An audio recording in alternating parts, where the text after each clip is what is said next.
It is a very beautiful place. Some call it the City of Flowers.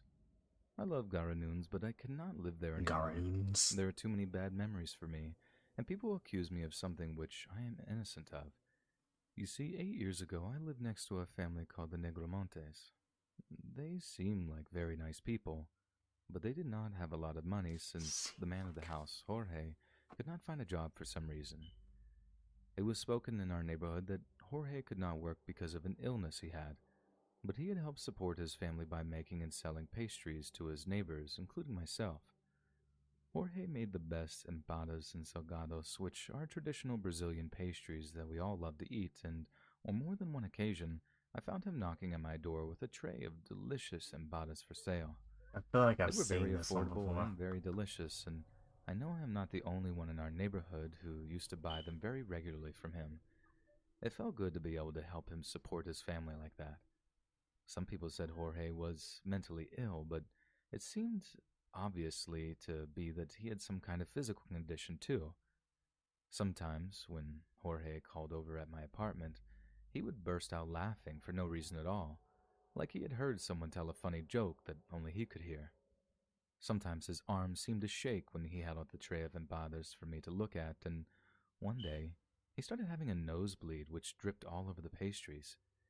He apologized a lot and seemed very nervous as he walked away from my door, but when I assured him it was okay and that I hoped that he would feel better soon, he broke into this high pitched laughter as he disappeared around a corner. Jorge could act very strange like that, but I just felt sorry for him and kind of admired how determined he was to support his family like that by working hard at making delicious food. But one day, I came home from my job to see a few police cars outside the Negromonte house. All of the neighborhood had come out of their homes to see what was going on, and we were shocked when a forensics team showed up too. These are the police who wear the white overalls and masks, the ones who look for pieces of dead bodies when there had been a murder. There were many rumors about what the family had been doing, but we did not have to wait long to find out what was going on. The pictures were all over the newspapers one day, and everyone heard the story being told on the local radio and TV stations. Human remains had been found in the family's backyard, and they were identified as belonging to a local homeless girl named Jessica, who had gone missing some time before. The news reports told us that the Negromontes had apparently lured her into the house with lies that they were looking for a nanny to look after their young child, but had then killed her and buried it in the backyard.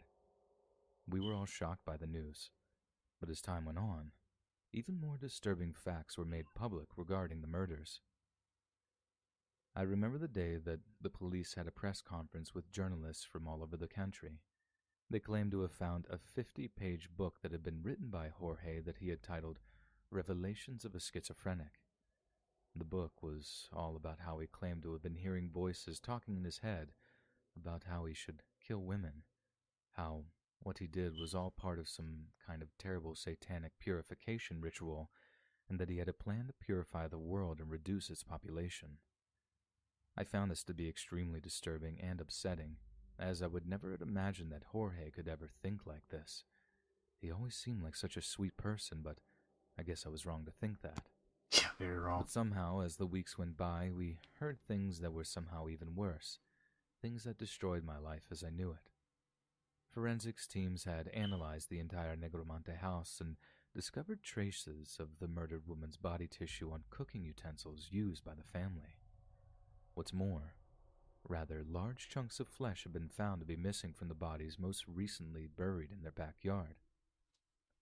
Police could only come to one conclusion, that the family had been butchering the murdered women before cooking and eating their flesh. But what's more, rumors began to spread that not only had the family been practicing cannibalism, but they had actually sold some of the meat to the neighboring Okay. community in their empadas and salgados. It was horrifying to learn, as, of course, I had bought Jorge's pastries from him many times before, and not only had I eaten them, I thought they were very tasty. I remember sitting on my couch watching the TV when I heard the news. The room began to spin. I felt numb for a few moments, unable to properly compute the information that I had just heard, until it all became clear to me in one single horrible moment. I had eaten human flesh without my knowledge. I ran to the toilet and was violently sick. This was all traumatizing enough for me, but then rumors began to spread that the whole community was part of some satanic cult, and that we actually knew that we were eating it. People from all over the city came to our neighborhood to harass the people living there, including myself. Despite our denials, they called us all cannibals and told us that we were no longer welcome to live in Garununs. I personally had a note posted through my door from someone anonymous telling me that I would be killed in revenge if I did not leave the city. I didn't want to risk my life, so I left for the coastal city very far away from Garununs, where I currently live alone. I don't eat meat anymore. I am purely vegetarian because the taste of Smart meat move. brings back horrible memories for me and makes me instantly sick every time I taste it. So, now you understand why I don't wish to give my name or give too much information as to where I live, as I'm afraid I'll be hunted by these people seeking vengeance for Jorge Negromonte's terrible crimes.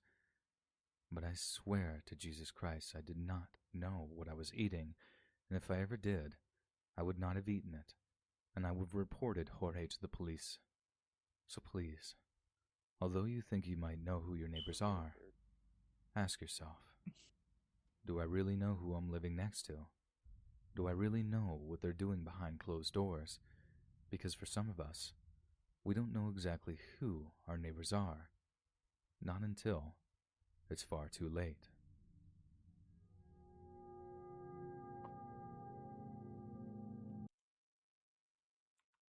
That was a fun 35 minutes, right, Ronnie? Yeah, yeah. My God. I didn't even realize how long the fucking thing was. I'm just sitting here watching the whole fucking time. Like, damn. Jeez. It's Oh, already man. 5:17. Damn.